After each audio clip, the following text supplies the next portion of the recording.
Sup, fuckers? Hello. Welcome to another episode of BigAle2k6. I'm Al, and there's Andrew the Blade Master. Yes, that would be me. Yep. So it's been a while since you've been on the show. It has. I know. Like, too long. I think the last time was the Hobbit camp out. Which I wasn't there for. Which sucks because you would have loved it. I know. It's just, I mean, it's... That's why we haven't done the show for a while. Scheduling's a fucking nightmare, dude. Yep. So I brought some stuff. You brought some stuff. Indeed. No theme. Just whatever. We're just gonna drink a bunch of stuff. We're just gonna drink. We're just gonna drink. And drink some more when the camera's off. Yeah, so, probably. As per usual, I have charcuterie. This time we have let's see, prosciutto, salami, and pepperoni wrapped around fresh mozzarella. In fact, I gotta have one. We're starting now.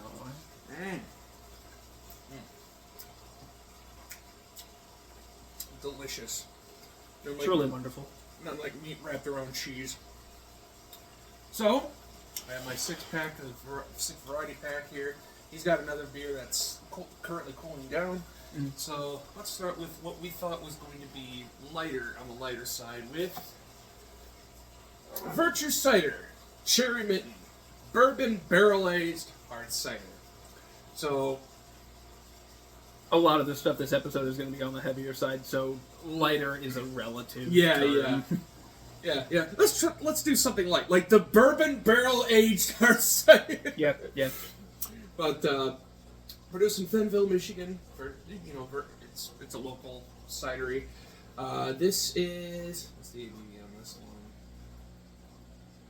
It's a 12 ounce. That's 6.7. So it's fairly light compared to everything else that we're going to get. So, and it's a bottle, not a can. So no ASMR for you fuckers. So we have like 2 cans today, I think. Yep. You like that? And where did we get those birds? Birds. 2 cans. It says Big Al's Brewery. I had it custom made. That's cool. Yeah, fucking. Right. You can do ballad song tricks with it. Yeah, right behind you. Okay. Could even be your mother, or whatever the fuck he says. All right. So I have my handy dandy gentleman flight glasses here, and I say gentleman flight glasses because he has a mustache. He has a mustache. And a bowler hat. And a bowler hat. I usually pull out the smaller ones, but Jason isn't here, so this will be all us today. We gotta split these bottles and cans across only 2 small vessels. Ooh, I like the color. It's got a little hint of pink to it. I like it. A little more for you. Thank you. Because I'm above the little sticker label thing. Alright. The aroma's Good nice. nose on it. I smell that cherry. Oh yeah. Alright. Cheers.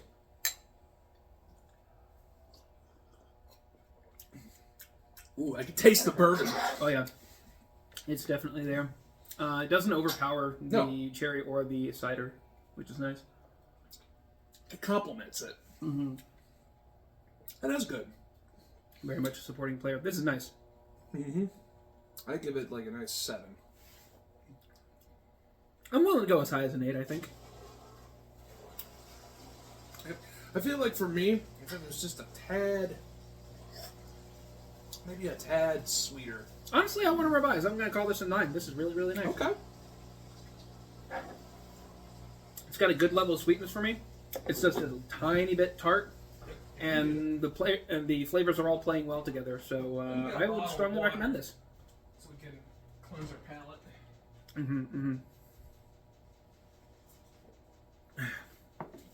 Guess you're alone with me now. Comments? Hello? Oh, thank God. You left me with those animals.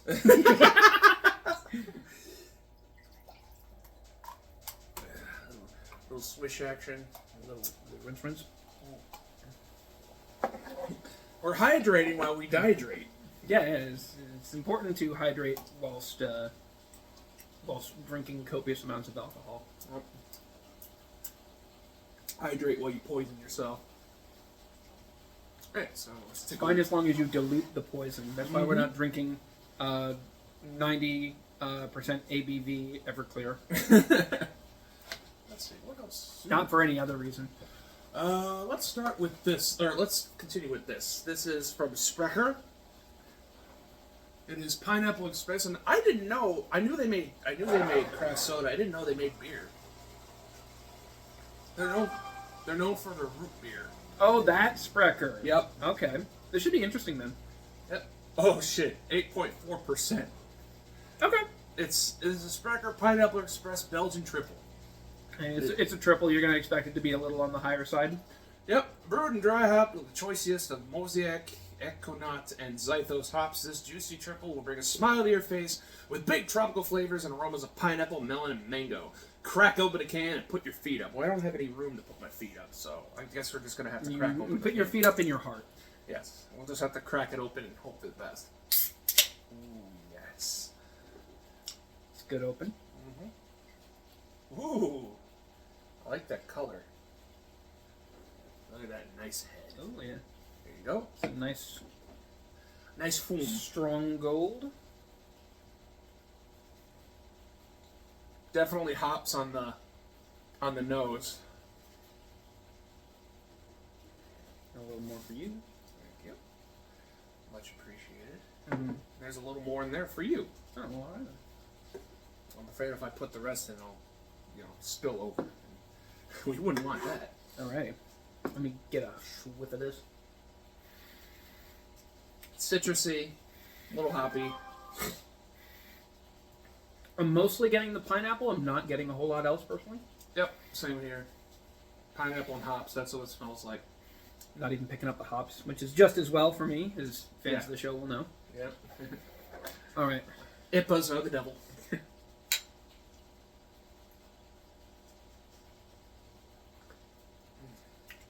Ooh, it's very malty.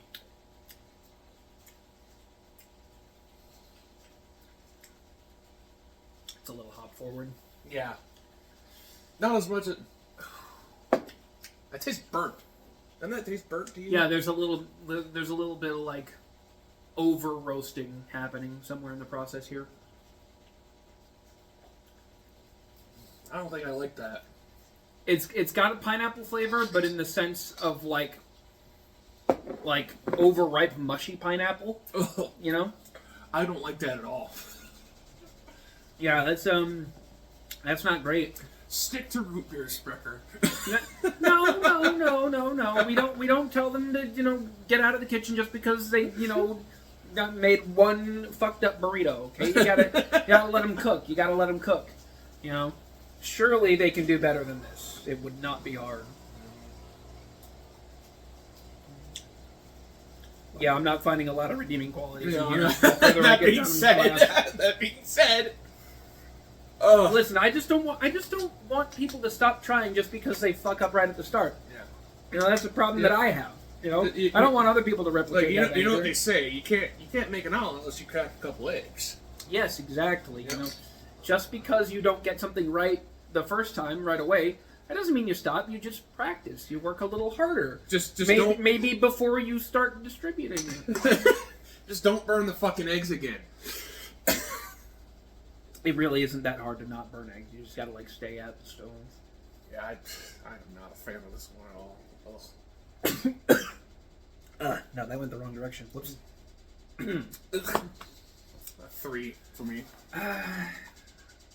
Yeah.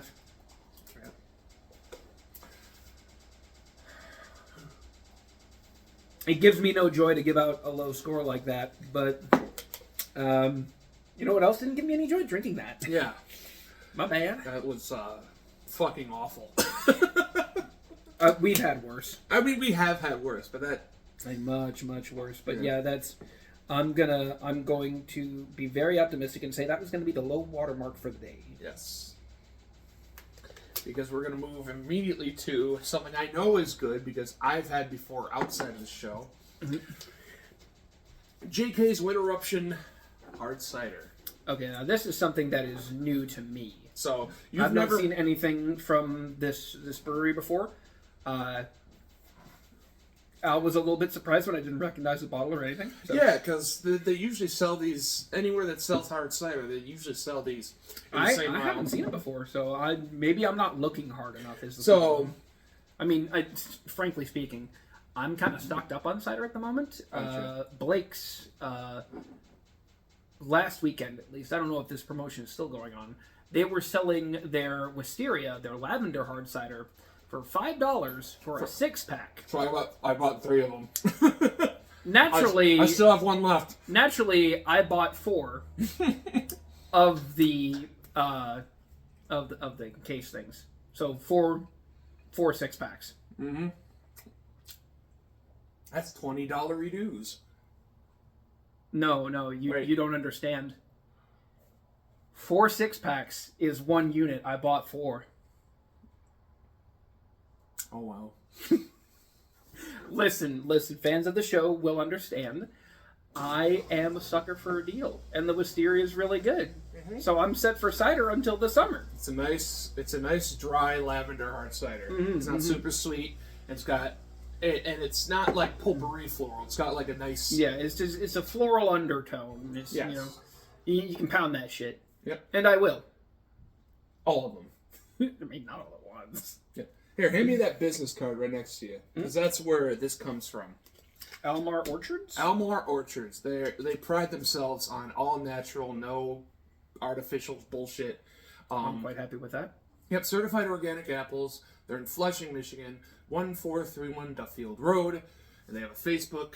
And I feel like we have enough farmland in the U.S. to just do all organic all the time.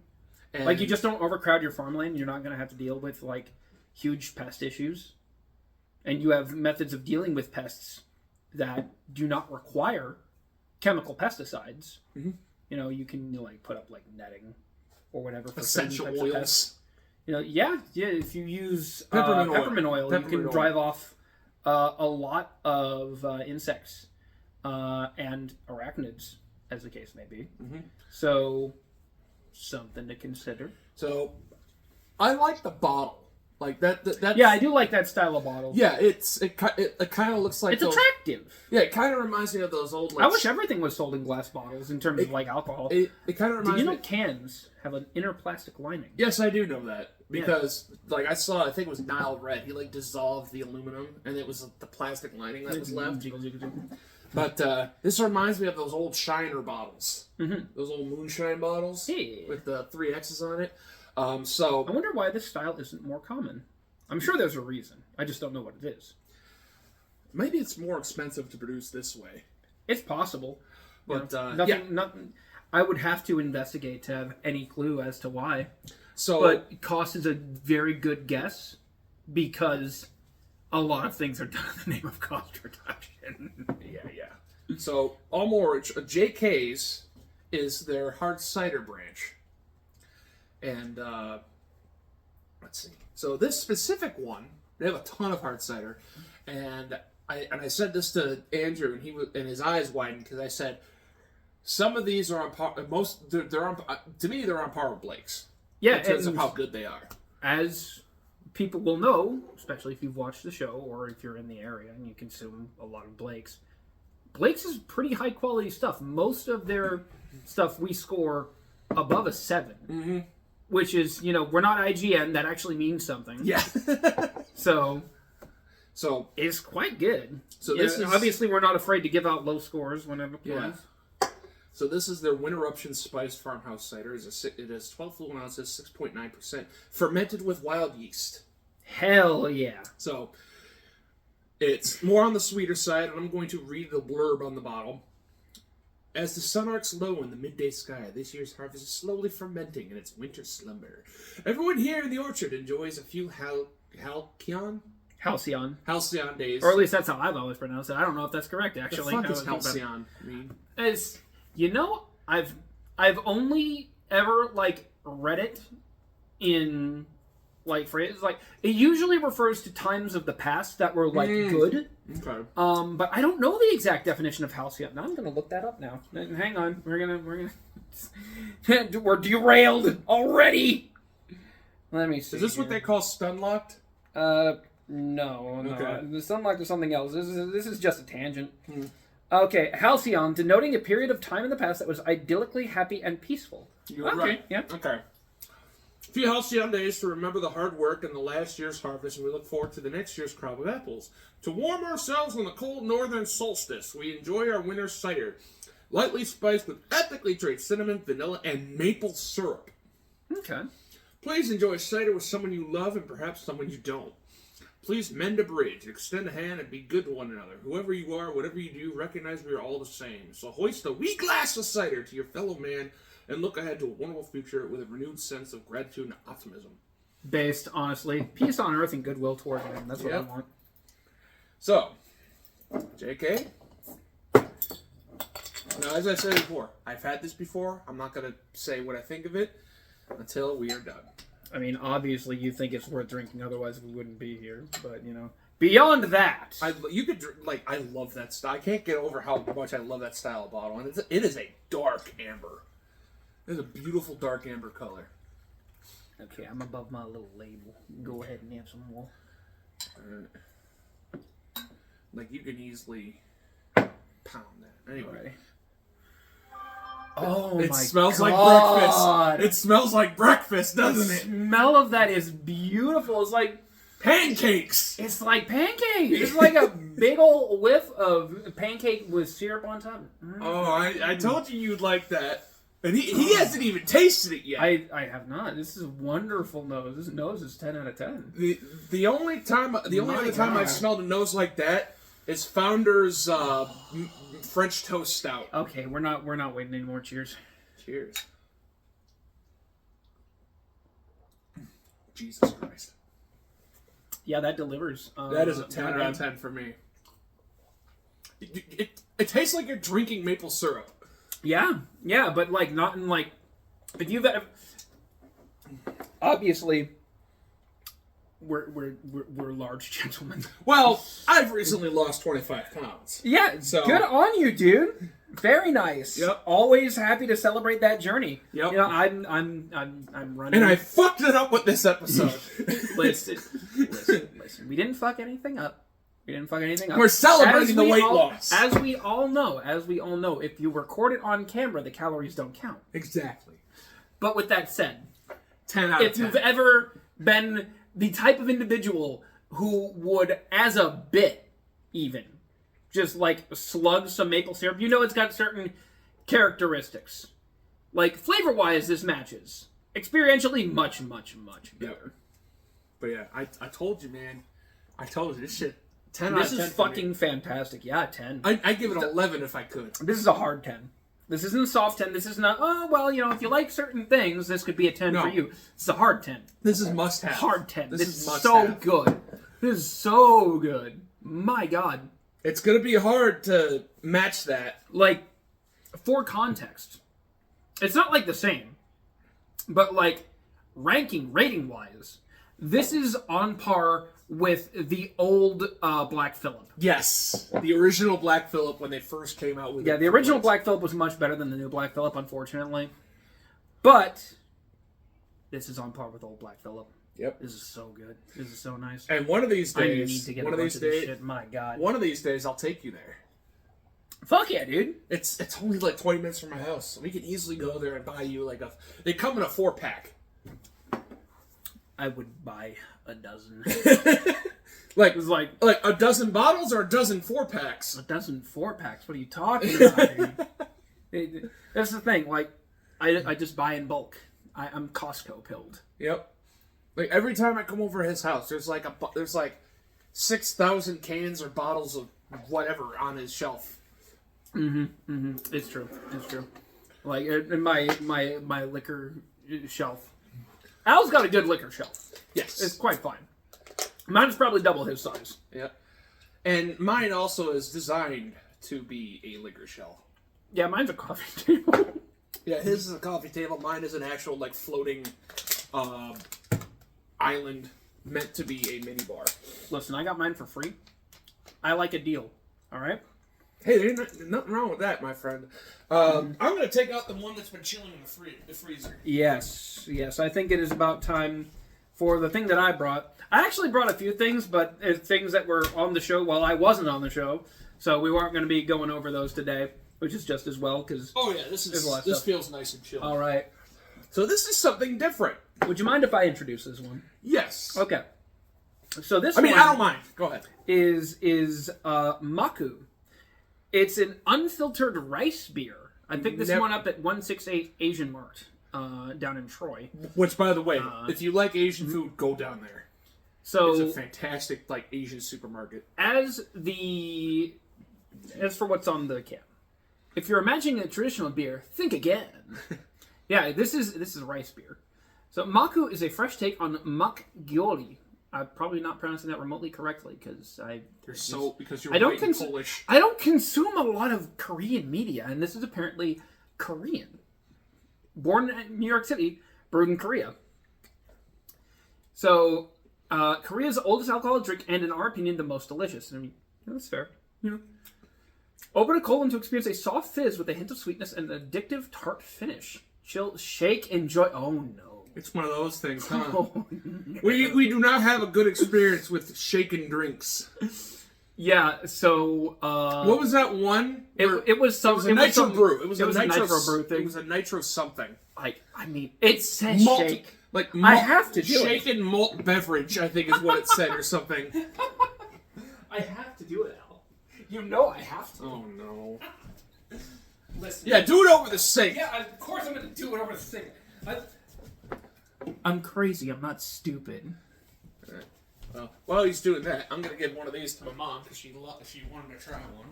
I shall be right back. You're leaving me with the comments again? Oh, God. Hello, comments. All right, here we go. I give it 2 good shakes.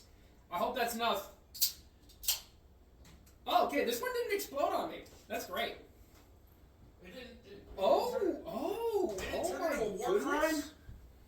my goodness. This is different. It looks like a fucking smoothie. It looks like lassi. Yeah, kind of. Not exactly, but very close, to be totally honest with you. All right, we gotta show the camera. Oh yeah, we will. So, if you don't know what lassi is, it is an Arabic. It's Arabic. No, it's Indian. Indian. It is an Indian mango smoothie. Check that shit out. It's totally opaque. It is a pale yellow color, kind of like desaturated egg yolk. Really, you're not selling me on this, Andrew. I mean, in terms of color. It is what it is. But in terms of color, it looks like a darker eggnog. And I do like me some nog. Yeah, but this is rice beer, so this is probably going to be a little bit different. Let's take it off. I like the nose. Nose is kind of sweet. I can smell the rice. I'm picking up a little bit of sweet. I'm not picking up much else. There's a tiny hint of citrus. Mm-hmm. Yeah, I'm not getting much out of that. Well, okay. It's Asian, and this is the only cheers I know in Asian. So kanpai. Kanpai. Reader's note. It's Japanese. This is Korean. I don't know the Korean toast. Okay.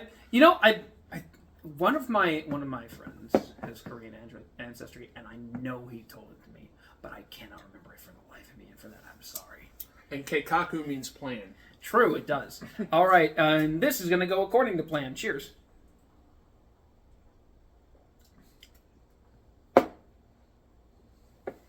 That's peculiar. Different. That's different. Not terrible, mind you.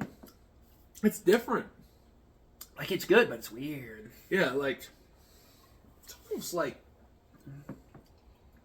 It's got certain notes that I associate with sake, which is probably, the rice. Because of the rice, yeah.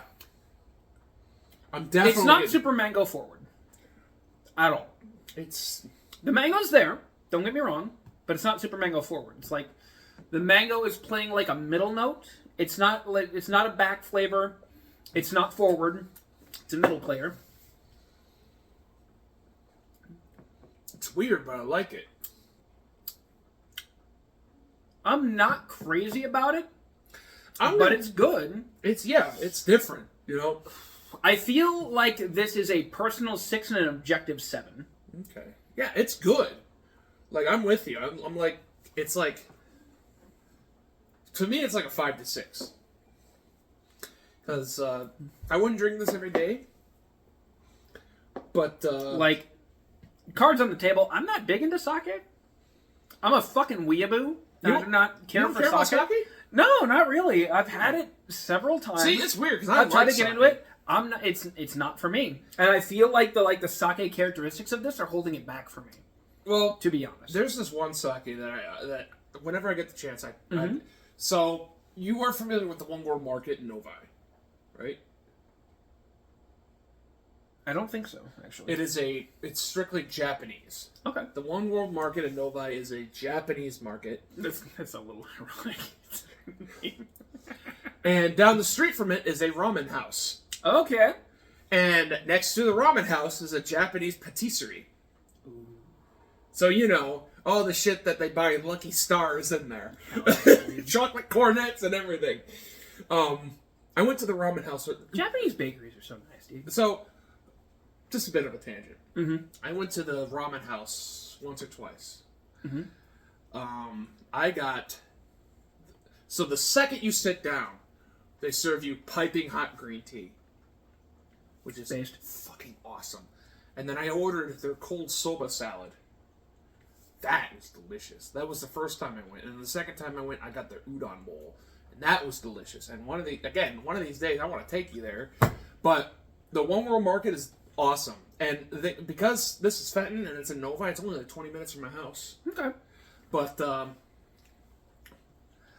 you go in the One World Market. There's a sake that they have. Okay. It's infused with sakura.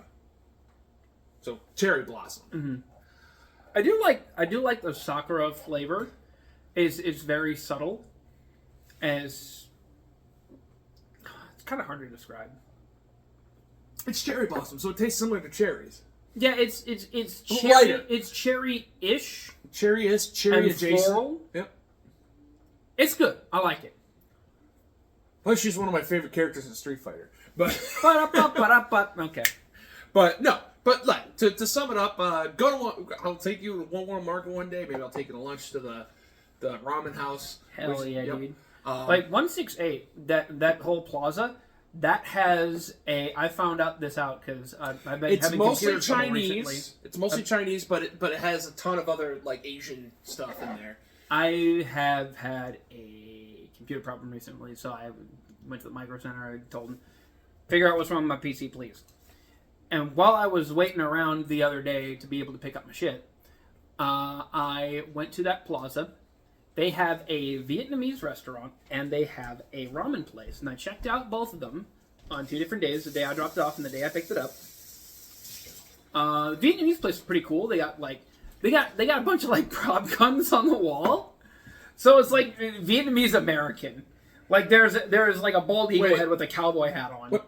It's based as shit, What? dude. Like So okay. cool. You said they had prop guns on the wall? Prop guns, yeah. Like there's the fucking. Did they have fucking punji traps in there too? What the fuck? No, dude. It's like a fucking light machine gun. Like I don't know. It's just cool, dude. I'm guessing the ramen place you're referring to is Ima. Yes, actually, Ima Ramen. It's good. It's fucking great. It was okay. I went there. I got the tonkatsu ramen. I felt like the noodles were a little overdone. Well, it's Japanese American. It's run by hipsters. I can't expect everybody to do everything perfect. But I will say this about the 168 market. You walk in there, you're just hit with like the smell of like fresh seafood. 168 is real good. You go in there. It's just fantastic. They have fish on sale that I didn't even know fucking existed. They have belt the fish. back row has a ton of fish, ton of meat. You can get like pre-cut stuff. You can also get for like shabu shabu. You can also get a whole hog. You can get a whole hog. You can get an entire pig. It's like $190-some. That's not bad. It's a whole fucking pig. And they also have. I might be misremembering the price. I don't know. They also have a food court. Yeah, and you can just get food there. You can make your own hot pot there, and they also have got Peking duck. They also have Peking duck, and they got Japanese breads, and they have century eggs, which I've been interested in trying one day. So if you don't know what a century egg is, which at this point I don't know how It's like a fermented egg, isn't it? it's buried under the ground with lye, and century egg it's just a name they gave it. Yeah, it's not actually down there for 100 years. Get out of here, come on. But essentially, what they do is they take whole eggs, they pack them with lye, bury them in the ground, and then when they unearth them, the shell is like crusty, and then the actual like white yolk is like black and gelatinous, and I can't remember exactly what the flavor profile. Well, it's like you get. I think they said like a hint of ammonia. You're really selling me on it, dude. I'm definitely. Evidently, it's delicious congee, which is that rice porridge that they make. Which is rice porridge. Evidently, it's delicious with rice porridge, and I've just been interested. I already watched mine. Oh, you did. I've just been so fascinated in wanting to try it. And I work at a Thai restaurant now, and I asked the kitchen manager Charlie, who's a Thai gentleman, and he's awesome. If he's ever had a century egg. Mm-hmm. And if I remember correctly, he said he hasn't. So one of these days I want to bring him in. Yeah, there you go. And because, we make rice nonstop. So, but anyway, I want to... Yeah, to recap on that one. I rated it a 6. 6? Yeah. Yeah. Like, it's different, but in a good way. Yeah, it's definitely worth trying, I would say. I picked up a 4-pack of them. So the next one I want to try... Trappist Roquefort, and it's not a blue cheese. I'm sorry, it's not. You didn't give me a blue cheese ale, Al. Come on, dude. Can you imagine? We talked about this. Can you imagine? I said the next appearance on the show, I want a blue cheese ale. You promised me, dude. So this is a Trappist beer, Trappist Roquefort Triple Extra Belgian Ale. It is 8%. It is 8.1%, and it is from Belgium. Let's see. Yeah, it's a triple, right? Nope, there's no blurb. Just, warning, this contains alcohol, and you might die if you drink too much of it. But, Don't drink it while you're pregnant, otherwise your baby will come out weird. So... That's an actual thing. If you're pregnant, please refrain from alcohol. Fetal alcohol syndrome. Like... You know what? I was gonna name a prominent person who has clear signs of fetal alcohol syndrome, but I'm gonna choose not to. You're gonna be the bigger man? I'm gonna be the bigger man. At this point, you're gonna be the bigger man. Yes. Fine by me. So, do you know anything about the Trappist monks? I feel like I do, but I feel like if I say anything, it's going to be wrong. I'm gonna look like a fool, so I'm going to choose to say that I don't. Trappist monks were Belgian monks, and they made their own beer. Right, because what else are you going to do as a monk? You got a lot of spare time. So there's a reason. The reason why they made their own beer was because during Lent during fasting they couldn't eat food. Yeah, right. They were fasting. They're busy not eating, not cooking. Yep. And as a monk, apart from observing the scriptures, you don't do a whole lot. So monks have a lot of free time historically. So, chartreuse is made from monks, and that is a green liqueur. Never had it, but I hear it's decent.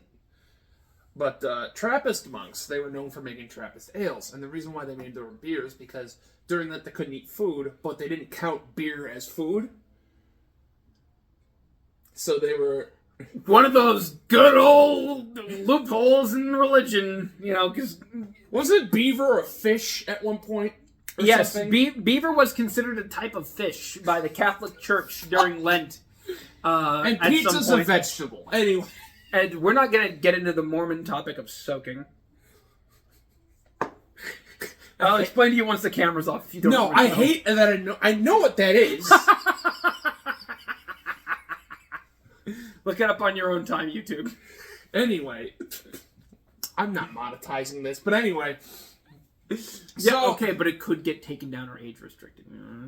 Listen, I'm being helpful. I'm a helper. Listen, I swear, like a sailor in my videos, it's already fucking age. Yeah, I've said Anyway, look up soaking if you want to be traumatized. Yeah. Anyway, it's just Really? You think you're gonna pull a sneaky on God? Yep. Really? That's your plan? Okay, buddy. So Trappist monks, what they would do is they would brew. I think traditionally they were lower ABV, but because it's beer, it's a high caloric intake. So they could have their calories and not die of starvation while not eating actual food. And there are tons of historic paintings of monks that are just shit-faced off their fucking gourd. Me as a monk, to be honest. Yeah. So, in the spirit of that, this is a Trappist triple extra Belgian ale. And I'm going to have you open this one because I'm going to get something special for this. All right. Something special. In what way? You'll see. Okay. Well.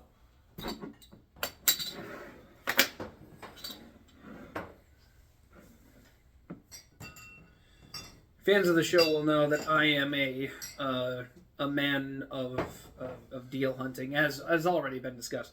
$8.99 for one of these? Seriously? My God. Do you know This better be good. what this is, Andy? That is a fucking chalice, my guy. This is a Trappist ale chalice. Okay. See? Westmalle Trappist. Okay. So, All right. this is traditionally the type of thing. So this is traditionally what you're supposed to drink. Is it time for another tangent?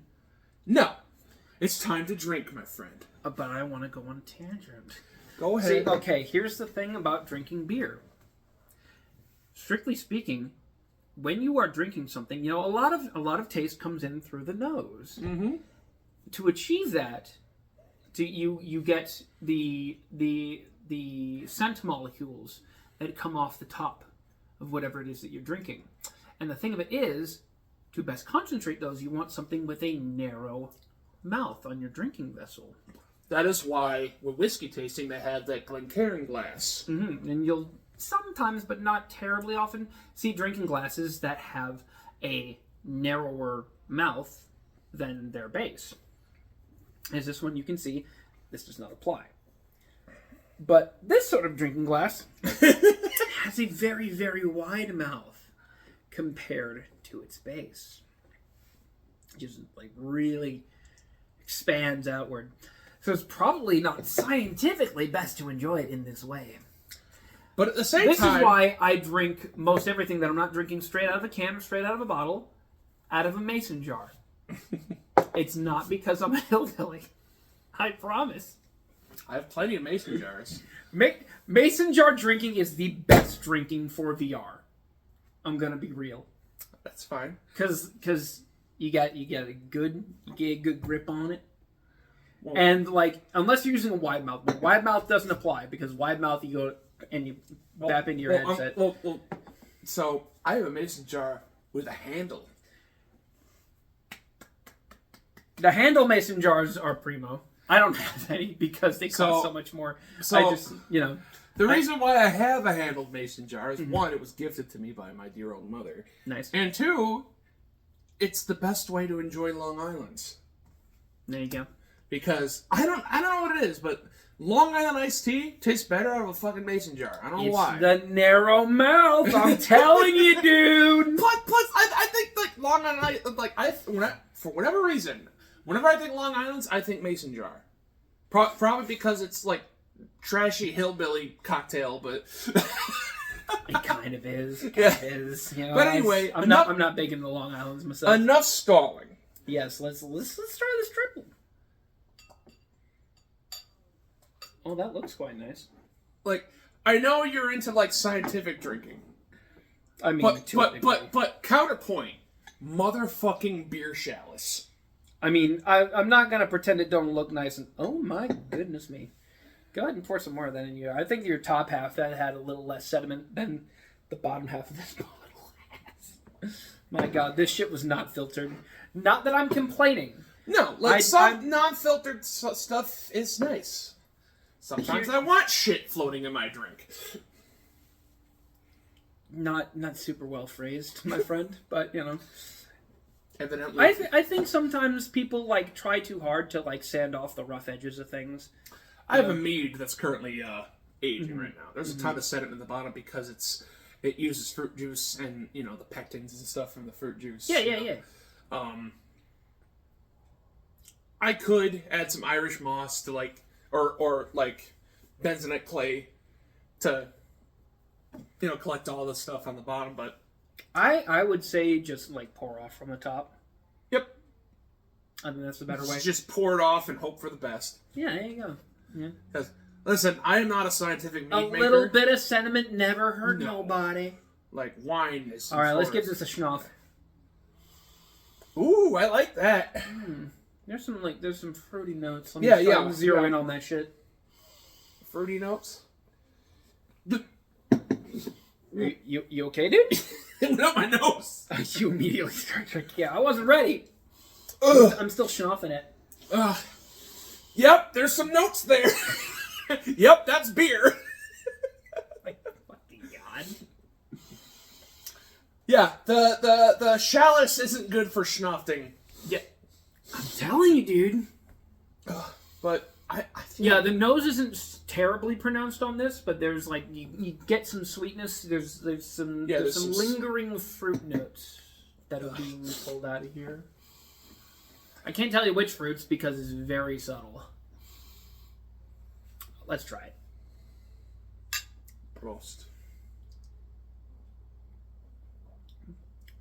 Oh, I like that. Oh, that's way more bitter than I was anticipating. It's bitter, but I like it. It's bitter, it's malty. Yeah, it's malty. I'm not getting those fruit notes that I was smelling. That is a beer. This is definitely one of the beers of all time. Yep. But I like it. It's not... I'm gonna... Here, let me get a napkin. This is an aggressively beery beer. Yeah. Yep. It's... Pardon. And I mean this and I mean this from the bottom of my heart. I do not mean anything negative when I say this. It's nothing special, and that's okay. That is a 5.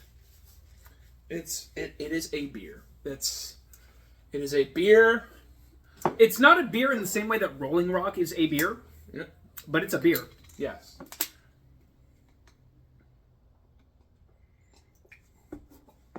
That is a totally non-offensive beery beer.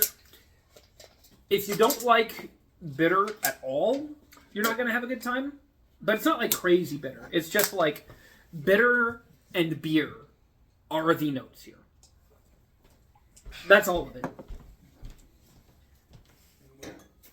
I feel like I probably would have enjoyed it better if I went the scientific route and did what you suggested. But I'm gonna give that a 6.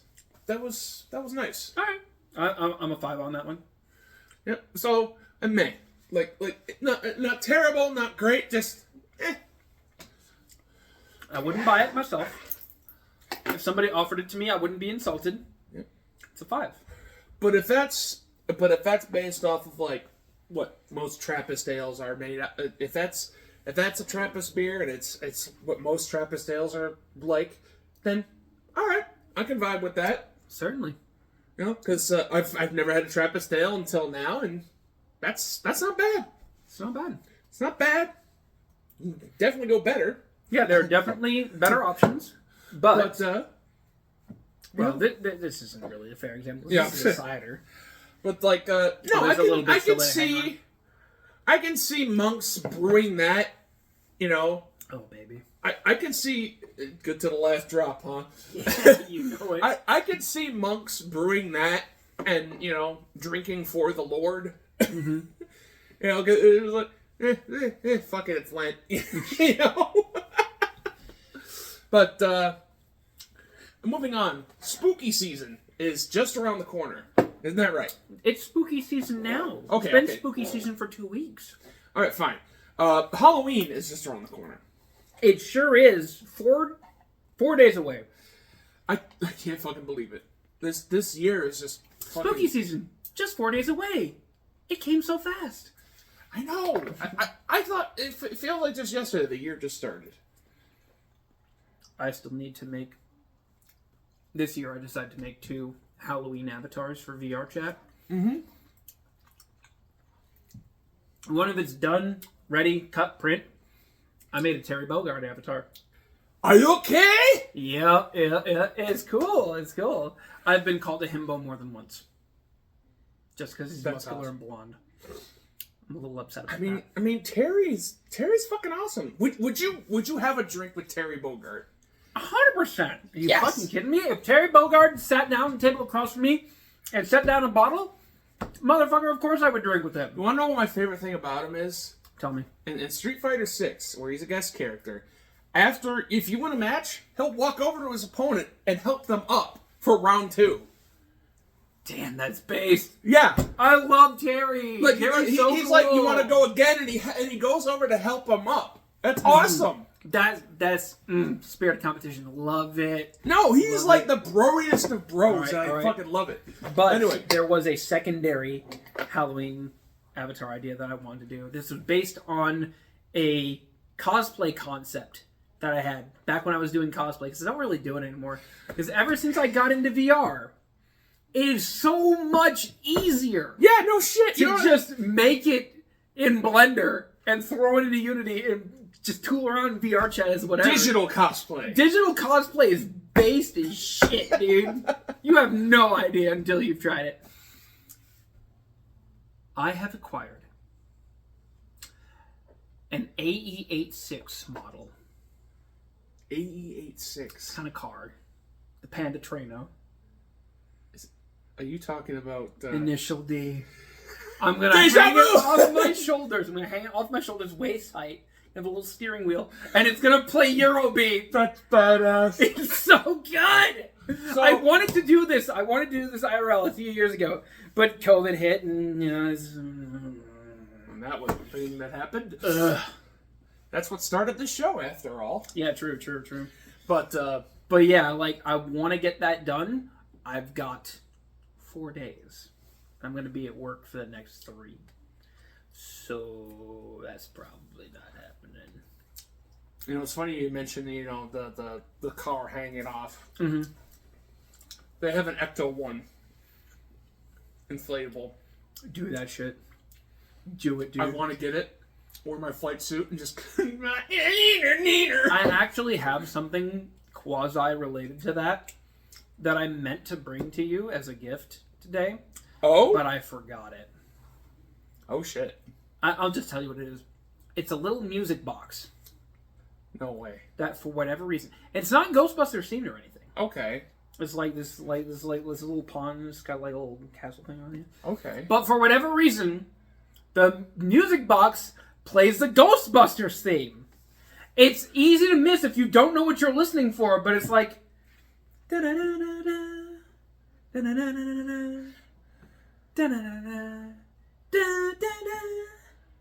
And It's the fucking Ghostbusters theme, dude! what the For no reason! I just figured you'd get a kick out of that, so it's like, I will... Yeah, Eventually it will be here at your place. that's going to my collection for sure. Just Dave. completely unrelated to Ghostbusters, but it plays Ghostbusters for some fucking reason. Who knows? What the fuck? So anyway, spooky season. Mm-hmm. From Lakefront Brewery. Is this based in Michigan or no? Let's see. I'm not familiar with Wisconsin. Okay. That makes sense. Wisconsin's like Michigan light.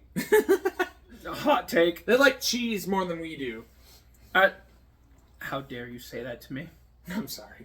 Anyway, so this is I like cheese a lot, okay? So Lakefront Brewery barrel aged ale brewed with pumpkin and spices and vanilla, added and aged in brandy barrels. Okay. It's different because usually when something's barrel aged, it's in a A bourbon. lot barrel. of bourbon barrels. You see. Yeah. You don't see a lot of brandy barrels. And I like. So I'm interested in this. Do you like brandy at all? I'm lukewarm on brandy, to be totally I don't honest drink with it you. straight. I like it in cocktails if it calls for it. For sure. Let's see. Contains cinnamon, allspice, ginger, nutmeg, cloves. But to and be fair, I'm mace. not a huge bourbon guy either. You know, That when it surprises comes- me, honestly. I just don't drink With a lot of that beard, you're not a bourbon guy. I don't drink a lot of straight alcohol. The very few times that I do, more often Scotch whiskey. Scotch whiskey. instead of bourbon. Yeah, So you like the taste of moss off the fucking trunk of the tree in your backyard? that's not what I said. Like I said, I don't do it very often. It's not my bag. You said you like baby. Scotch. That's what When Scotch I'm tastes like. when I'm drinking straight liquor, or rather, when I'm drinking straight whiskey, I should say. Oh wait, okay. I'm being harsh on you. Honestly, my liquor of choice, not whiskey at all, rum. Yeah. Rum's real good. Rum's awesome. Rum's awesome. I mean, I have a whole fucking tiki. We fermented the sugar. Okay. Yeah. You ever had barbacoa? Or you ever had rum barbacoa? Rum barbacoa? No. Instead of fermenting it with sugar, it's the juice from the sugar cane itself. That sounds base. It is. It's very good. It's very herbal and floral. But anyway, I'm stalling. Is there any other? We're not stalling. We're on a tangent. We're drinking the tangent juice when we should be drinking the pumpkin ale. There's no blurb. It's just straight up. Yeah, It's just a pumpkin imperial ale. Fuck you. Drink it. That's the blurb. Ooh, I like the color. I feel like that wouldn't produce good marketing results, but if I made a beer, Fuck you, just drink it. I would kind of want to put "fuck you, drink it" on the bottle. I like the color. It is very brown, as I would hope from a fucking pumpkin ale. Let me reload that. I'm trying to figure out. I'm trying not to. Doing some beer math. I'm doing some beer math. And I overpowed on myself a little bit because I'm a greedy bastard. That's okay. Even when I'm trying not to be. Oh well. You're here for a while anyway. We're having burgers tonight. Hell yeah, burgers. All right, let's get a schnoff of this. I could smell the fucking barrel. Yeah, there's definitely there's a wine note, which makes sense because brandy is. If you don't know what brandy is distilled fruit juice. Yeah, it's distilled wine. I like that. I like that nose. It reminds me of like Grandma's Pantry a little bit. Yeah, that's a pretty good way to pretty good way to put that across. Yep. You remember that pumpkin beer I made a couple years ago for your Halloween party? A little bit. Your dad was over. I made like a pumpkin bracket or some shit. Okay. But anyway. All right, let's give it a taste. Cheers. And one for our fallen.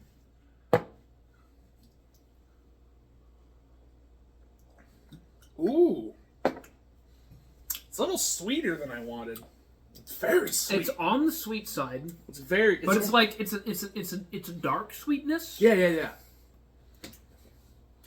And I'm now getting like there's almost like a chocolate note. It's like toasty. Yeah. I'm getting the toasted I'm getting a secondary taste on the palate. It's like toasted. It's like charred oak, which makes sense.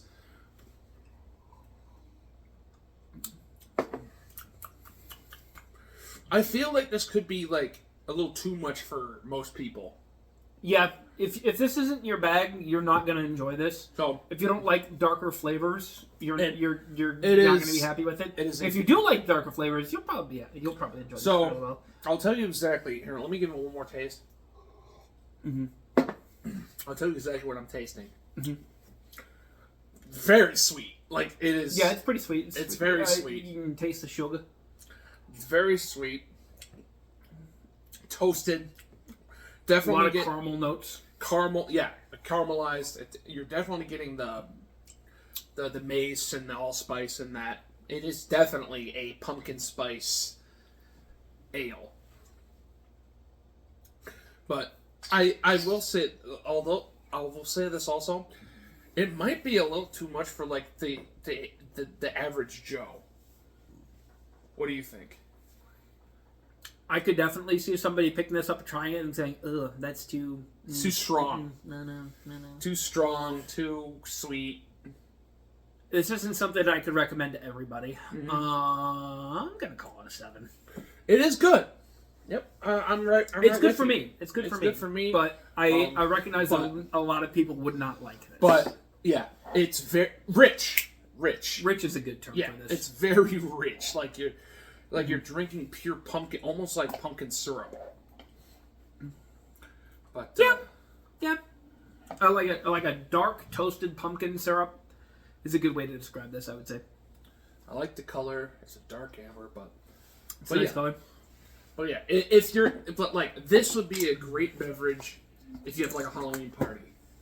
Yeah, and for sure. like a bunch of like pumpkin related. If you want a dark, full body beer for your Halloween party, I have made a mess. If you want a dark, full body beer for your Halloween party, this is a good pick, honestly. And so now we go to the last beer in our collection. And I will admit, one of my coworkers, he went to the liquor shop with me, and he picked this out. And he said, "Hey, you should have this on your show." And the only reason why he picked it out is because of the name. Oh, yeah. Which usually doesn't bode well for our... We've had a couple instances where we have picked out beers based on their name alone. And their name and packaging. And it's not going well. Unfortunately, this episode is Before we open this particular Pandora's box, let's... Wait. Well, I was going to say we should cheers the last two. But you've already put it into your fucking mouth, so it's a bit late for that. No. Just Sure, pretend I'll to be pinky. cheers. Yeah, there we go. Listen, I'm buzzed, and I got the munchies. What do you want from me? You see what I have to work with. But this episode is unfortunately no longer with us because of YouTube. But we had an episode where I picked out a drink called the Brown Note. Because I don't know why they thought this was good marketing, but it had a guy who shit his britches. I mean, it made you buy it. And clearly it worked then. Yeah, that's my point. And what did we get? What did we learn, Al? It was terrible, and I should never do that again. Yeah. To be guess fair, what I it goes did? the other way as well, because, like, on a previous episode, which is probably also gone, I haven't checked the backlog, we got one called Mother Schmuckers, No. which was supposed to be a a raspberry jam ale. It had the picnic Aesthetic. table print. Yeah. It had that checkerboard. It had a checkerboard on it. You know, it sounded good, and it was shit. It's one of the worst things we've ever Unadulterated garbage. How do you fuck up One of raspberries? the worst things I've put in my mouth in all my years. How do you fuck up raspberry? Like the brown note, I understand. Yeah, because it's a guy who shits Clearly, his you pants. fucked up already. Yeah, these guys shits But the his Mother pants. Schmuckers, how dare you? How dare you? It's named after a fucking How jam. fucking dare you? We were offended. Anyway, let's move on. It's enough rehashing the mistakes of the past. Yep. Like Mother Schmuckers. And we're just going to make another mistake. There is a possibility that this might be good. Maybe. The But let's go through what we The have. name isn't selling us. It's not. Go ahead. Old Engine Oil. Yeah. Product of Scotland. Viscous. Chocolatey. Roasty. Viscous is a word I want to associate with what I'm going to put into my mouth, yeah. It is a black ale, which I've never had before. I've never had a black ale. I have never seen that before, so that's new to me. So this But I'm hoping that the chocolatey, roasty notes will win out over So engine oil. this. So this is from Scotland. So this is what the blurb says. You gotta be brave to drink it. Scotland brave? Yeah, Yeah, okay, I got it. Harveststone's original master brewer Ken Brooker spent much of his early life crafting wooden prototypes for the Ford Motor Company. Oh, Well, that's interesting. that's cool. This black viscous ale reminded Ken of thick, gloopy car engine oil. So he named it in honor of his second love, the internal combustion engine. Its thick, chocolatey flavor leaves a roasty, bittersweet aftertaste to savor. Brewed and bottled by Harveststone Brewery, Hillfoots Village, Alva, Scotland. Imported by B Unit International Inc., Reading, Connecticut. This better be fucking good.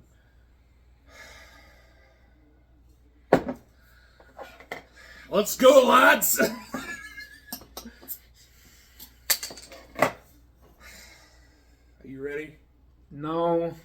Let's do it.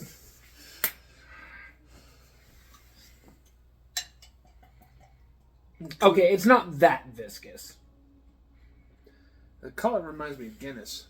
It looks like the same sort of viscosity I would expect from most beers, which is to say, it's not much at all. It's pretty watery. Pretty watery. Evidently, if you get Guinness from like an actual Irish pub, it's like thick as fuck. I've had Guinness that is sold here in the U.S. It's not particularly thick. It's not particularly. So listen, I'm not saying Guinness is bad. No, Guinness. We drink it all the time at Ren Fair. It's just oversold in some of its characteristics. But I will say this: if you want what I feel is like how Guinness is meant to be drink, get Guinness Imperial. Okay. The Guinness in the cans is like watered down. Yeah, it's almost like it's watered down. I can believe that because it. I feel like Guinness Imperial is how they serve it in pubs. Because it's a little thicker, it's darker, it's how we hope they serve it in pubs. Anyway. Yeah. All right, let's get a schnoff of this. I'm definitely getting coffee. I'm getting coffee notes. I smell some chocolate in there. And chocolate. That's encouraging. Okay. Encouraging. All right. Not sure why you named it after fucking old greasy ass engine oil, but. Listen, people just do things, man. Maybe it's reverse psychology. Maybe he named it something horrible, and it's actually like really fucking good. Maybe. Let's find out. Prost. Here's one in your eye. Ooh. That's extremely dark. It's very dark. It's very bitter. There's a very strong note of coffee. Burnt oats. Burnt oats coffee. I'm not getting chocolate at all. Maybe he named it's in there, but you have to look for it. Maybe he named it after what it tastes like. It definitely tastes more like burnt than anything else. Fuck, dude. I think you overcooked the malts, my friend. Get away from the stove. Nope. Not doing it for me. No. Okay. Here's the real question. Better or worse? I'd rather have the engine oil. Same. Honestly. Like for me, the engine oil is like a 4. Yeah. Like, it's not good. No. Let me make something clear. It's not good. It's not good. But it's not terrible. You can drink this. You can get through a bottle of this. Like, it might be... it's not something I would spend my money on. And if somebody offered it to me, I'd be like, oh, okay. But I wouldn't say no. Because I am the sort of person who will take whatever is offered to me because I'm a glutton. Oops. So, you said it was a 4, right? Yeah, I'm giving it a 4 as well. Obviously, this was the star of the show, right? Yeah, 100%. My God. It's one of the best fucking things we've ever God done on this damn. show. That shit slapped. It's fucking awesome, man. It's so good. But I wish everything was as good as that. My God. Wouldn't it be nice if everything was incredible? Wouldn't it be nice if everything was 10s? yes. Well, unfortunately, everything is 7s. Thanks, IGN. As is the spirit with this show, I usually have a surprise entry. Oh, boy. It's not a beer. It's not a cider. It's a spirit. Okay. Hang on, comment section. I gotta get through the rest of this. And because it's a spirit, I'm getting out the snifters for this one. Sure.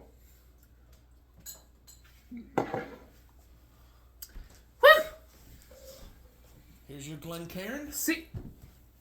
You see how the base of the glass is wider than the tapered tip? You know, that's what you're looking for. Yep. It concentrates the volatile molecules that contribute to your ability to smell the beverage. And they usually do like what, a 1 ounce pour if you're doing like a tasting. I have no goddamn idea. Anyway, so let me take these off our hands. All right. Are you ready? Yeah, dude. Okay. After 7 drinks, I'm a little cooked, to be totally I honest. guarantee you this is something you've never had before. Show me. This I can't read the label because the ribbon's in the way. This is Mekong, the spirit of Thailand. Okay. A Thai liquor? Okay. Yes. Now, Distilled, blended, and bottled by Vanyakan Distillery, product of Thailand, neutral spirits distilled from 95% cane and 5% rice with herbs and spices and caramel color added. Okay. Mekong is Thailand's first brand of spirit produced in 1941. Okay, so nearly a century at this point. A product of Sura Bangyakan Distillery, the first distillery in the country. Distilled from natural ingredients including molasses and glutinous rice, it is subsequently blended with Thai herbs and spices, resulting in a 35-degree spirit that can be used in mixed beverages. 35 degrees, it's like 35? Yep, 35 ABV. so, there, let me do the honors. Absolutely, sir. So, It is your home. little story. Tell me the story. Well, for one, I love the ribbon on it. The ribbon's fun. I like the ribbon. So, as I mentioned before, I work in a Thai restaurant. Nice Freudian slip there. And I asked the kitchen manager, Charlie, he is a Thai gentleman in his 70s. He lived, he was born and lived in Thailand for many years. I asked him, because I found this in a local liquor shop. Mm-hmm. I asked him, Charlie, what do you know about this? He said, oh yeah, that stuff put hair on your chest. That's a good sign. He said, very strong. He said, it's very strong. Okay.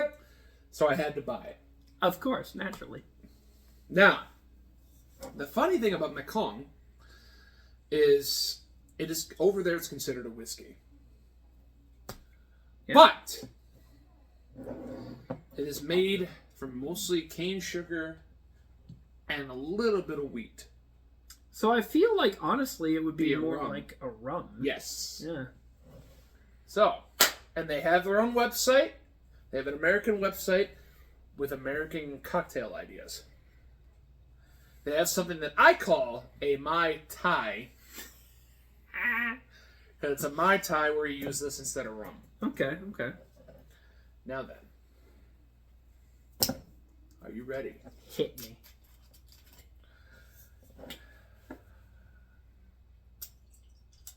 Do it a little bit Okay. on the base. I feel like Glencairn glasses, you fill it to where it's like the thickest, and that's it. The characteristics of the pour are nice. Let me just... Okay. It's got interesting, like, legs on it. Let me give it a schnoff. Ooh. Mm-hmm. I could smell the caramelization. Yeah, there's a deep caramel schnoff on it. Do you do it with your mouth open when you sniffed it? I try to. I'm not very good at it. That's what they tell me at the Renfrew whiskey tasting. Is if you do it with your mouth open as you sniff it, you'll get more of like the subtle notes. Like you could taste the notes as you're sniffing it if you had to do it with your mouth open. I'm not getting that. I'm not a skilled whiskey taster. But this smells good. I like the smell of it. Yeah. Yeah, it's like deep very caramelized. caramel notes, which I'm interested in. But it's a 95% cane sugar, 5% rice. I'm interested to see what this comes out to. So, cheers.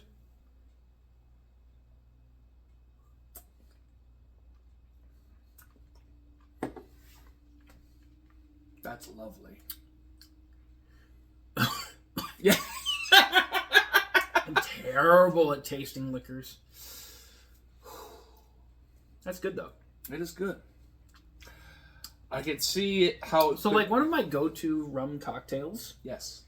is just grog. Grog. So that is. Are you talking about like Rum, Okay.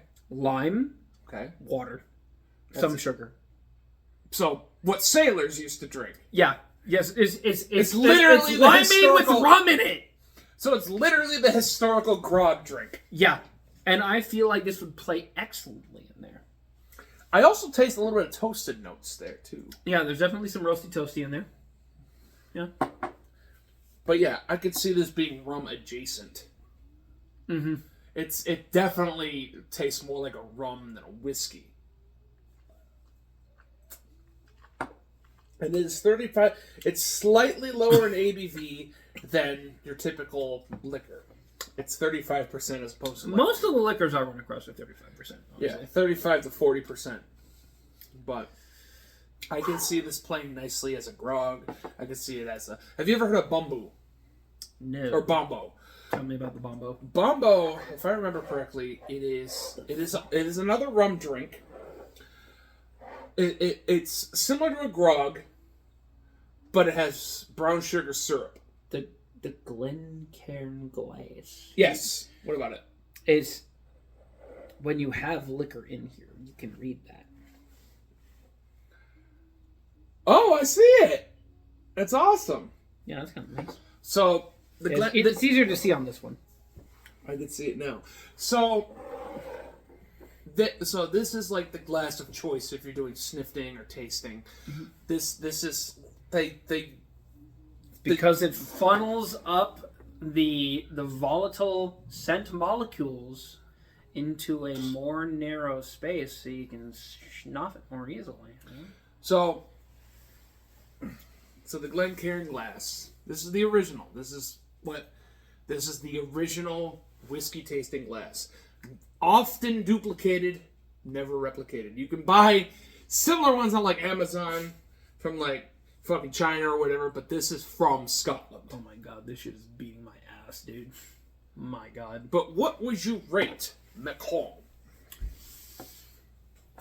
You've had rum, you've had whiskey. Okay. So On its own. this needs to be informed by the fact that I've never had a standalone liquor that I would put above an 8.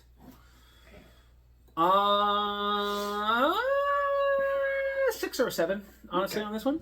That's really fair. I'd probably put it like that. The best Is I just don't drink liquor standalone. Yeah. I don't See? do shots. Yeah, I don't do shots either unless it's like Mixed drinks is my thing. yeah. I don't typically do shots unless someone's like, yeah, let's do shots because our friend died or whatever. Yeah. Yeah, that's like that's one of the only time we'll do shots if it's like a super special occasion. Yeah. Any other time I'll do mixed drinks. Like this would play very nicely in our usual tiki drinks. Yep. And plus the bow's really pretty. Yeah, it's nice. Listen. Aesthetic choices matter. Some people say they don't. Those people are wrong. The bow's really pretty. Sorry. Like if I clear this bottle, I'm keeping the fucking bow. I'm keeping it for whatever reason. I'm keeping the bow. Hell yeah, dude. But I think the winner of today is definitely Hands down, far and away. Winterruption Spice Farmhouse Cider. Let's fucking go, baby. JK's Farmhouse. You have made a fan today. Yep. Good job. And one of these days, he's gonna raid your entire stack. It's gonna be great. Your old stock house is gonna be empty, and I'm gonna have a lot less money. It's gonna be very embarrassing. For you, maybe, but for them, they'll get a new fan. True. But anyway, I'm glad you enjoyed Macon. Mm-hmm. I was a little skeptical at first Mm-hmm. because I'd never heard about it before, and then I saw it, and I work at a Thai restaurant, so I'm like, hey, Charlie, how's it? Oh, it put hair on your fucking balls or whatever. I've got a friend from Thailand who, unfortunately, recently has been very busy working in the restaurant and has not been able to be participating. Pad Thai is based, by the way. True, though. And has not been able to make a lot of appearances at stuff we normally do. So, Momo, if you ever see this, miss you, homie. Aww. Also, shout out to my coworker Tyler, who or Titus. Shout out to my coworker Titus, who suggested these drinks in the first place, because he's the one who shopped with me to get these. Most of them were good. A couple of them were dog shit, but I wouldn't go so far as dog shit for either this or this, which were our standout lows of the episode, because we've had much, much worse. Yeah, we've had worse. Much worse. I'm talking to you, mother smuckers. And I'm also talking to you, fucking, oh god, I can't remember the name of them. Was it the Mead Factory? Yes, the Meadery from Vermont. What was their name? Oh, fuck. I've banished it from my memory. I can't I can't remember either! I can't call them out! No! What was it? Grenfell, yes. Grenfell. I'm talking to you, Grenfell. Your fucking high watermark of 5. You dumb bitches. Fuck. Ugh. How could you do this to me? Yeah, Titus, I love you, man. Thanks for picking these out for me, or for us rather. Also, see you at work Tuesday. I'm gonna work your ass to the bone, brother. Don't say you're gonna work somebody's ass. No, I'm not. It's all right. No, Titus is cool. He's my bro. Right, cool, but he's a workforce. Well, it's been lovely to do this show again. It's been too long. I know, especially with you, my friend, the originator of this show. Oh. For those who don't know, I just want to, it's forever destroyed from YouTube. So before we end the show, it's horseshit that YouTube doesn't like. Here's these things if you want to download me. And it's like, I know, it's gone now. Fuck you. It's gone because Toy Animation has a hard-on for abridged creators. But anyway, this all started because of COVID. Andrew came up with the idea. What if we do a beer tasting show? I have these. What was that brewery you originally bought from? It was a brewery in Pontiac called Experimentation. Yeah, and originally it was just me and his voice over it was either Discord, Discord. Fuck Skype. Nobody gives a shit about Skype. Skype blew a 12-year lead. Incredible. But yeah, and it was literally just me, his voice off camera, and tasting beer. Like, I would drink it. We started with one called Dragon's Piss. It was not very good. I kind of expected it to be better. Okay. It's called fucking Dragon's Piss! It was billed as a cayenne and sage beer. I expected more, okay? The name aside, No. I'm saying I'm saying it's called Dragon's Piss. You think it would be awesome? Oh yeah. Because yeah. It's called Dragon Piss. that's awesome. Yeah, and it was mid. So and then the next episode we did the whole 6 feet. He was wearing a fucking balaclava. Yeah. We were taking it very seriously at the time. Yep. Oh, those were the days. Those were the days. So it was 6 feet. He was wearing a balaclava, and then we were doing the 6 feet thing. Mm-hmm. And God, those were horrible times. Glad they're over. Yep. It's weird. I'm hoping for better times in the future. Yeah, it's because if I can get emotional for just a second. I mean, I'm always emotional. Absolutely not. What the fuck are you thinking? Get emotional, dude. So it's when COVID happened, mm-hmm. you couldn't go outside. It was legally. It was not a legal thing. Well, but you were COVID was strongly encouraged to stay in your house. COVID was fucked, man. It sucked. It sucked because nobody knew what the right thing to do was. Yeah. You know, what was it? Like, you couldn't go boating with a motor or some shit? There were so many weird arbitrary Like, so many weird things. Like, they roped off all, like, the seeds and shit, all the gardening supplies or whatever it was. Yeah, because, like, you know, people who were stuck in their home, like, you didn't want them growing whatever for reasons? It's like, we can't go outside, but you don't want us to garden our own food? Like, what the fuck was that about? But I will say this. I will say this. Taco Bell, the biggest mistake you ever made was getting rid of the make your own taco bar kit. Like, that was fucking awesome. Do you remember that? No, I haven't been to So Taco Bell. Taco Bell did this. I haven't been to Taco Bell since 2019. So Taco Bell did this awesome thing where it was like it was like $20 or $30. They give you all the stuff to make your own taco bar, and it was, you know, during COVID, and they stopped doing it. And I'm like, that was the worst mistake you could have done, was getting rid of that. I don't know why Taco Bell does this shit they do half the time, honestly. Like, have you had the Baja Blast gelato? I haven't. Neither have I. I wonder how it is. It might be good. It's Baja Blast, you know. You would assume it's good. What you looking for, brother? Another beer? Yeah, honestly. Let it roll. All right. Time for reruns. Yeah. So we've already had this. I've already had this beer before. This one is the salted caramel porter. Yeah, from Pigeon Hill Brewing Company. Yep, this was the last episode. Yep. I had it at the Hobbit Camp Up, but I want you to try it anyway. What did you rate this? If I remember, I think we rated it pretty high. Okay, I'm glad to hear that because I've got 3 more at home. I mean, it's a porter. I like porters. And yeah, 2, porters are pretty good. 2, it's salted caramel, which is based. Yeah, but sure. Anyway, as I was saying, I think one of the standout memories of me during like COVID America was when I was with my dad, and we were doing the whole masking thing, mm-hmm. and we were trying to. It sucks because I couldn't even get near my father, but he's like, I can't imagine a world where I can't hug you. He's like, I can't imagine a world where I can't hug my own son.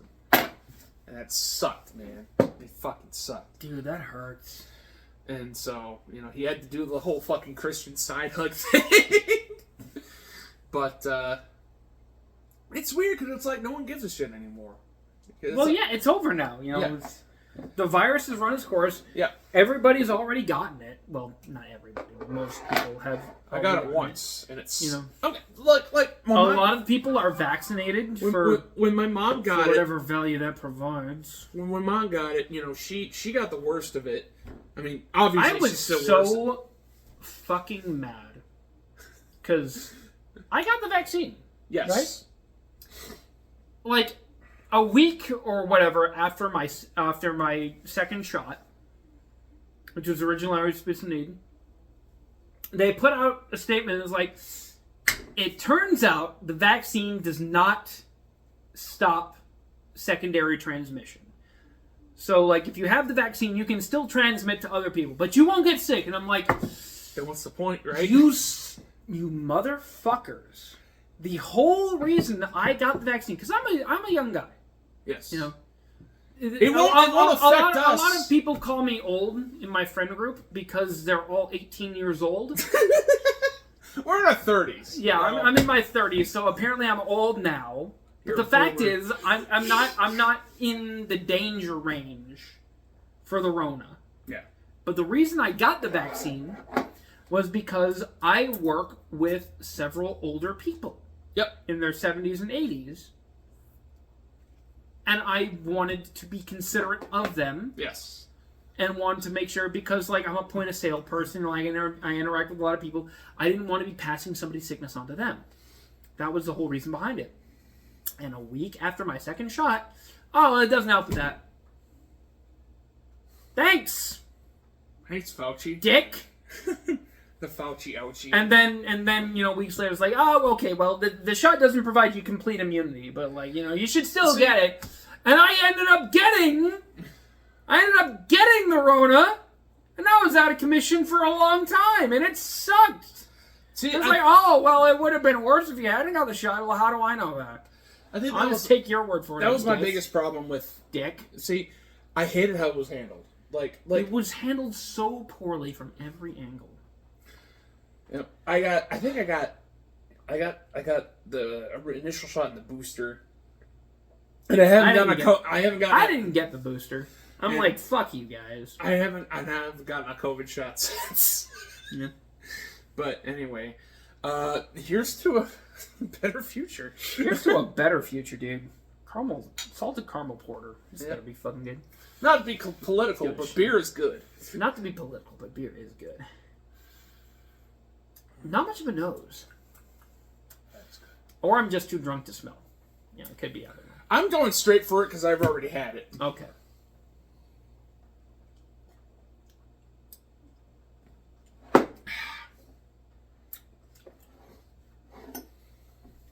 You might like it, though. I like it. Like, it's good, but it's not like... It's not a whole lot going on. I think I said this in the original episode, but if you don't taste salted caramel at all, really. You want to hear something totally ridiculous? Sure. It tastes grassy to me. Fuck me.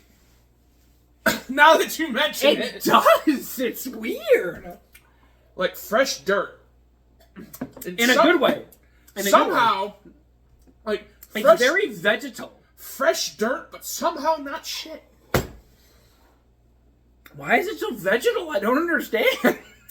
I think it's because we're fucking 7 beers and a spirit in. I mean, maybe. But you know how this show works. You know, we're coherent and straight to the point to begin with, and then we ramble on for 6 hours afterwards. Yeah, they're bounds. Like I shoot for a runtime of 30 minutes and it ends up being 6 hours. I don't taste any salt. Yeah, it's the one thing that's missing. I don't know what's happening in here. It doesn't taste like a porter. I'm not detecting any caramel. It's vegetal. It's good. It is good. I like that. Like, I'm enjoying it. It's a very good beer, but it has nothing to do with what is being portrayed on the label. Okay, can I say something maybe controversial? Sure. I think that's worse than it being straight up bad. I don't know about that. Well, like I think if you're not portraying what you have on the label in your product, I think that's bad. I think that's inherently a negative thing because like the point of labeling is to inform a consumer of what they will potentially be getting if they purchase your product. And ideally, the point of labeling is to inform a purchaser of what you have available so that when they purchase your product, they're like, ah, yes, the thing that I purchased, hooray. This is not that. This is something? This is honestly very weird. Like, I don't hate it. I'm willing to call this a 7, in all honesty. I think I gave it a 7 or 8 when we did it at the Hobbit camp out. Because, like, I really enjoy it, and I'm going to enjoy the cans of it that I have left over at my house when I get around to having it. But what the fuck, dude? You know what? In what world is this salted caramel? Yep. Have you ever tasted a candy before? Do you know what caramel is? Do you know what salt is? It just tastes like a porter. Just a straight up porter to me. It tastes like a very vegetal porter. Yeah. Like It's weird. Like you took dirt and then threw it in the... Not dirt, but grass. You took grass and threw it... You mowed your lawn, saved You the grass... mowed your lawn, you threw it into a Guinness. What are you doing, gamer? Alright. I figured if we're gonna just straight up say, fuck it, let's just keep drinking and see what happens, I pulled this out too. It's based, honestly. This was initially this was initially part of what we were going to taste today.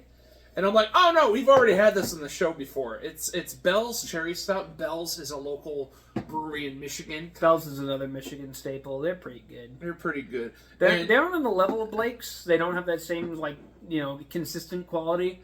But they've had their ups and downs. But honestly, if you see bells, as long as you don't hate the style that is in question, you're probably gonna have a good time. But yeah, so let's see. This is their cherry stout. It's straight up, no bullshit, just cherry stout. And honestly, I like that. Yee, and I cannot emphasize this enough. Ha. And this is what they say. Ruby Black, the stout signature tartness comes with the cherries grown in Traverse City. Warm, dark chocolate notes come together with the cherries in a mysterious dance to create one of cornerstones of Bell's stout portfolio. This is probably going to be our first 2-hour episode, honestly. Fuck it. You know, fuck it. Fuck it. Oh my god, it's like chocolate pudding. Look at that head. Completely unrelated, but one of these days I want to do like a huge group trip to fucking Frankenmuth. Your brother got me a growler from the Frankenmuth Brewery that's like this fucking tall. Yeah. For real though. Which, by the way, Calvin, I highly doubt you're watching this, but Calvin, I love you, buddy. He's a good dude. I have yet to use it. I have yet to use that growler. My younger brother is not a perfect person, and he's not going to take offense to that. He's not a perfect person, but he is a good person, and I love him. He's a good man. He's a good guy. And he deserves everything he's shooting for.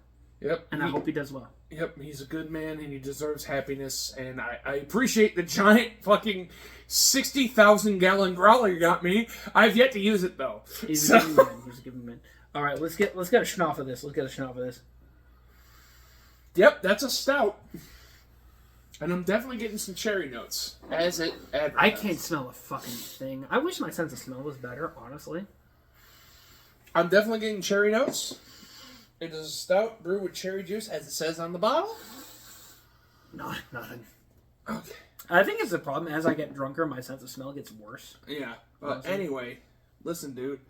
At least we know it's a stout, because it's dark as the night sky. Yeah, this is an extremely dark stout. Like, you can't see a fucking thing through this, dude. It is dark as night. We love stouts. I want to see the sun blotted out from the sky. Cheers. Cheers, my friend. And to our fallen. Oh yeah, you can taste the cherry, you can feel the cherry. You could become one with the cherry. In fact, we're turning into cherries. Look at our shirts. There's a darkness to this drink. Are we talking about Batman dark? No, not Batman dark. Like, Shadow the Hedgehog dark? No. like a 4 on the toaster dark.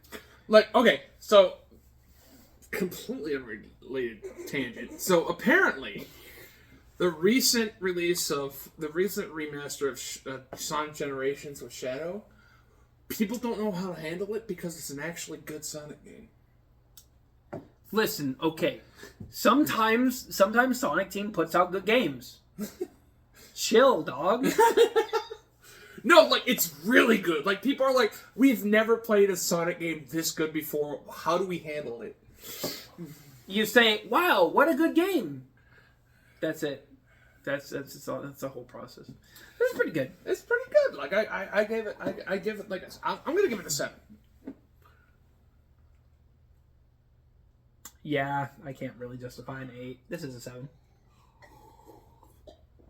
It's good though, you know. I feel like this is pretty approachable to most anybody except people who don't like dark, bitter drinks. Yeah, if you don't like darks, if you don't like stouts, what is wrong with you?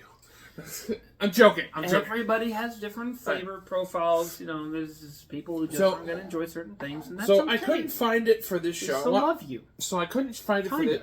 I couldn't find it. I couldn't find it for this show. But I wanted to ask you: have you ever had Hofbrauhausen? Not ringing any bells. It is one of the beers that it is one of the breweries. One of the beers of all time. One of the breweries in the actual Munich Oktoberfest. Okay. So, I had Hofbrau for the first time a couple days ago. I had their regular beer. It's fucking good, man. Like I'm not big. I don't know how you are on light beers or lagers or whatever. Lagers are not something that I seek out generally. But I will just because they tend to be tend to be both bitter and simple. They're not complex. They don't have a lot of stuff going for them. And it's just beer.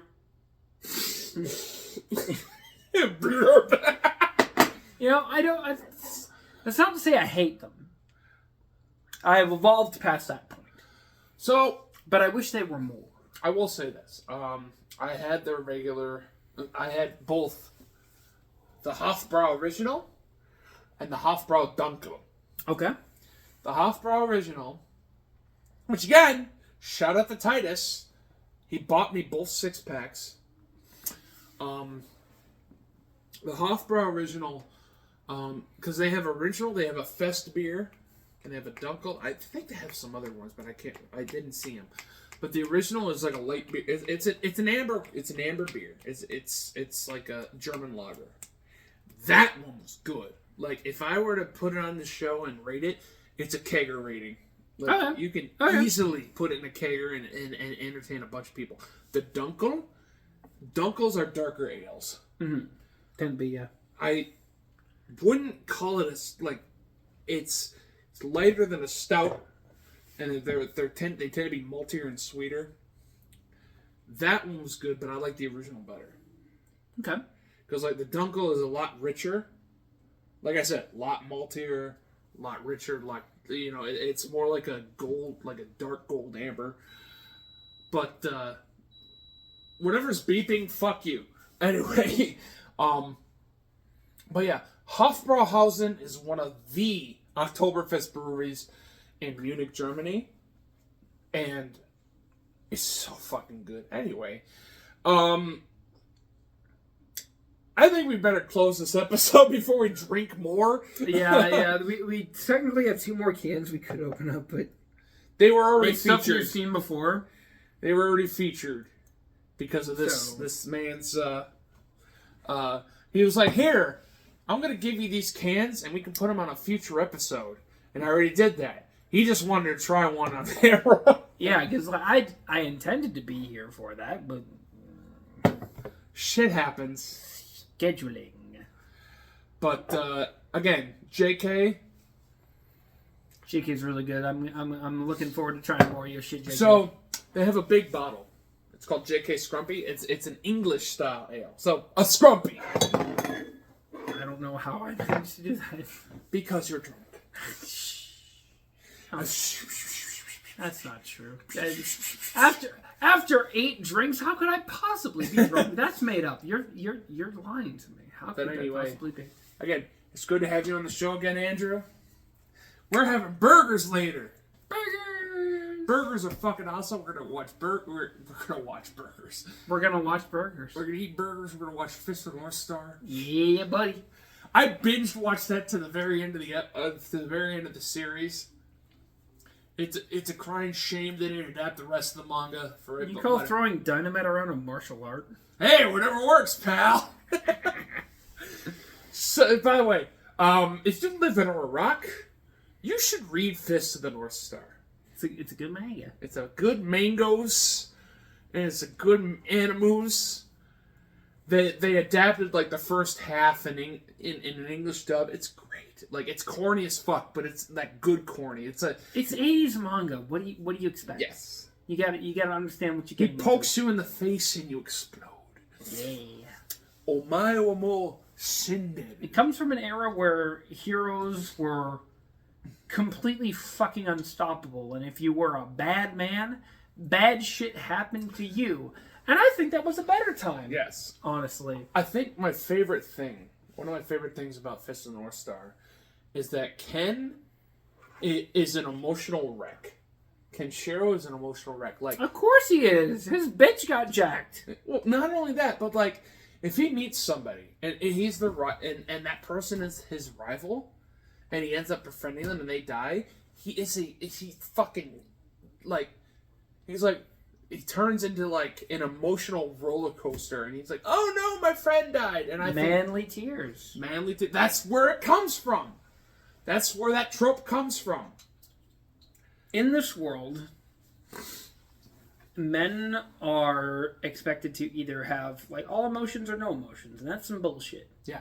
There's a middle road, and it's called men respect strength and character. And Kenshiro embodies all of that. Exactly. Kenshiro Kenshiro's openly... fantastic. He's Kenshiro, a very man. Kenshiro openly weeps over the deaths of his friends and his compatriots and his rivals. As he should. Yep. Because there's nothing wrong with being sad or emotional about the death of people who you love, about the deaths of good people. But you know what's also true? There's nothing wrong about icing a piece of shit who revels in the deaths and pain of innocent people. And that's why Kenshiro's fucking fantastic. Kenshiro's awesome. One of my favorite things about Kenshiro is that he's good around kids. Yeah, like the best heroes are good around kids. Batman, Kenshiro. Like those are the only ones I'm thinking about right now. Because we gotta wrap this up before I go open up another can. But anyway, are we talking about can of worms or a literal can? I'm talking about a literal can, Al. Okay. Because we've got two more, and I could. And we've there's stuff that you've already seen. Yeah, we featured them on the show before, but he wants to try them out. Because I haven't had them yet. But anyway, thank you for watching this episode of BigAle2k6. Again, finally, with my good friend Andrew, the Blade Master. The fucking Weeaboo Fire Emblem fan. That's me. And, props to Thailand, though. They made a pretty damn good spirit. Thailand's pretty cool, honestly. So my friend... They got this. They got pad thai. They got other stuff. Kickboxing. My friend Alex trained in kickboxing. He said it was awesome over there. My main complaint about Thai food is like I don't know other stuff from Thai food because every time I go to a Thai restaurant, I always get the pad Thai because it's so fucking good. Okay, listen, how can I resist? They have pad Thai. Have you ever had radna? What part of I get pad Thai every time was the last time you? Okay, get curry. Get radna. Radna is basically like... Radna. Okay, I will control myself the next time I go out to a Thai place. I will get Radna. Radna is basically... It's you know what? Honestly, what will most likely happen is I will get Radna in addition to that. So Radna is basically... It's noodles with meat and broccoli with gravy. That's essentially what it is. Okay. And obviously there's curry. Thailand has their own curry. Okay. Out of all the curries, before we close, Wrap it up. Indian, Japanese, Thai, what's your favorite curry? That's a really difficult question because they're all so different. I know, right? Japanese curry is nothing like Indian curry. And Indian curry is nothing like Thai curry. Yeah, it's just they're all different. It's not the same, chat. So, Indian curry tends to be thicker. Tends to be more aromatic. Thai curry is very... Thai curry is very, very thin. It's very thin. I make it all the fucking time. Japanese curry is most analogous to like a stew. Yes. Like if you make a beef stew, that's kind of like Thai curry.